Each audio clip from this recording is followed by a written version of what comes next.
DAE NOT have flaming diarrhea from eating Taco Bell? I've eaten Taco Bell twice in my life. Both times same outcome. Never again. I'm convinced it's low-grade dog food.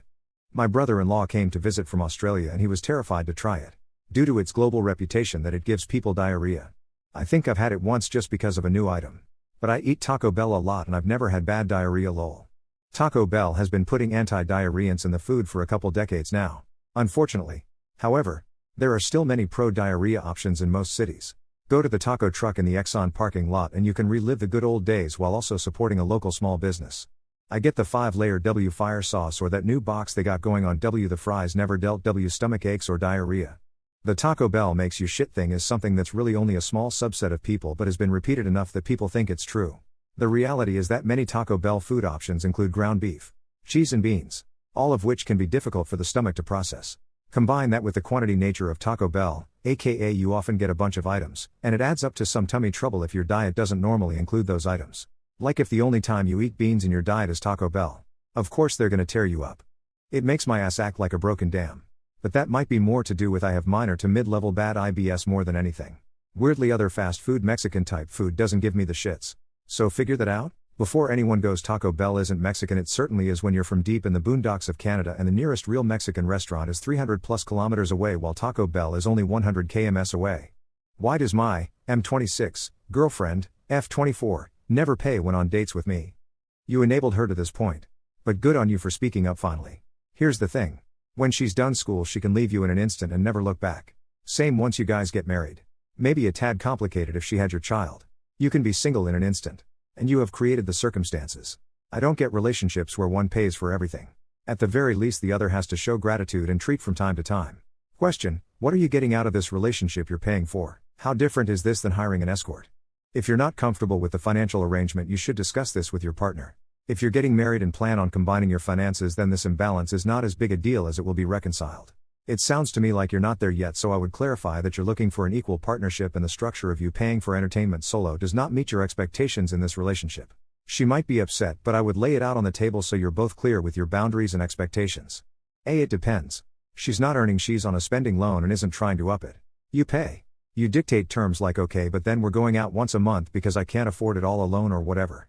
However, she can always say no and you can both choose that this isn't working out. If she demands pricey dates and that you pay all the time, that's different. At the moment my fiancée isn't working but she makes no demands of pricey dates, but obviously I pay for everything.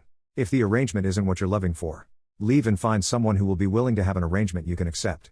This isn't the 1400s, you can break up lol. What industry do you consider to be legal? Organized crime? Pharmacy benefit management. The root cause behind why it is impossible to get honest and transparent drug pricing.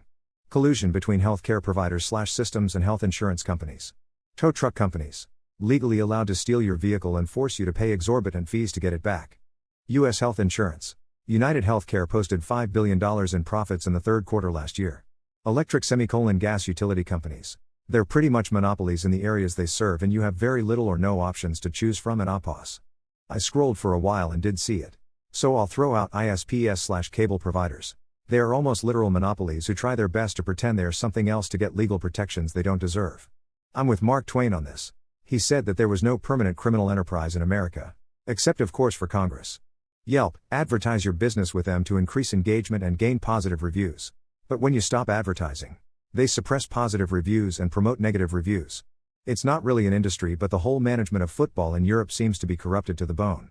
Adult beverage industry especially, since they lobby against cannabis so fervently and legally manufacture one of the worst drugs in existence. I scrolled for a while and was surprised not to see the online gambling industry. The offline gambling industry too. Health industry in the US. Just came out of ER in my third world shithole country and only paid $40 without insurance. Can't imagine what it would have been in the US. Megachurches. Religion in general. But those mega churches and their TV preachers begging money from poor suckers just infuriates me to no end. What movie never gets old? Shawshank Redemption. I've seen it 1,000 times and I still stop what I'm doing and watch whenever it comes on. Lawrence of Arabia is still pretty great. It's just half a day long. The original Red Dawn or the first Starship Troopers. I never get tired of Casper Van Dien's perfect ass in that shower scene. Mine are Lost in Translation. 2001, A Space Odyssey. And A Clockwork Orange. Maybe Fargo and Big Lebowski. Oh brother. Where art thou? I never fail to find a little nuance that I previously missed. Love the Coen brothers humor. Small Soldiers. So much of the movie holds up so well after all these years. Clue. One of my favorite movies of all time. I rewatch it at least once a year. Idiocra, I have to watch it once a year to see how much more it got correct. Galaxy Quest. We need to get out of her before one of those things kills Guy! And quat. 2005 Pride and Prejudice. Howl's Moving Castle. Princess Mononoke. And Perfect Blue. The Princess Bride. My name is Inigo Montoya. You killed my father. Prepare to die. And quat. The Shawshank Redemption. Even if I only catch the last 15 minutes, I'm guaranteed to sob uncontrollably. Big Trouble in Little China. Jurassic Park. Last Dragon. LOTR. Fifth Element. Just rewatched it today for the 100th time with someone who had never seen it. She loved it. Mrs. Doubtfire. That movie. Robin does such an incredible job of having a serious, emotional, heartfelt character while still being hilarious.